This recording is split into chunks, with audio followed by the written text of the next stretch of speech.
ನಮಸ್ಕಾರ. 1 minute stock market class episode number 50ಕ್ಕೆ ಸ್ವಾಗತ. ನಾನು ಡಾಕ್ಟರ್ ಭರತ್ ಚಂದ್ರ. ಇವತ್ತಿನ ವಿಡಿಯೋ ಯಾವ ಕ್ಷೇತ್ರ ಎಷ್ಟು ಅಭಿವೃದ್ಧಿ.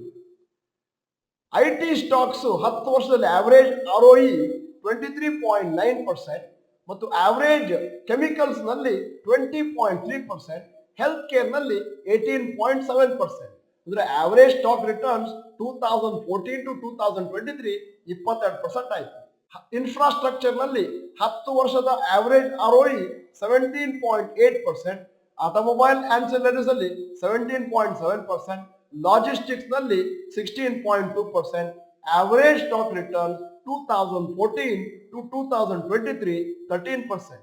ಆದ್ದರಿಂದ ಯಾವುದೇ ಕಾರಣಕ್ಕೂ ಕೂಡ ಇವುಗಳಲ್ಲಿ ಜಾಸ್ತಿ ರಿಟರ್ನ್ಸ್ ಇದೆ when compared to bank FDs. ಯಾರು ಇನ್ನೂ ಕೂಡ ಷೇರು ಮಾರುಕಟ್ಟೆಯಲ್ಲಿ ಹಣವನ್ನು ಹೂಡಲಿಕ್ಕೆ ಪ್ರಾರಂಭ ಮಾಡಿಲ್ವೋ ಅವರಿಗೆ ಈ ವಿಡಿಯೋದಿಂದ ಮೋಟಿವೇಶನ್ ಸಿಗುತ್ತೆ ಅಂತ ಊಹಿಸ್ಕೊಳ್ತೇನೆ. ನಮಸ್ಕಾರ.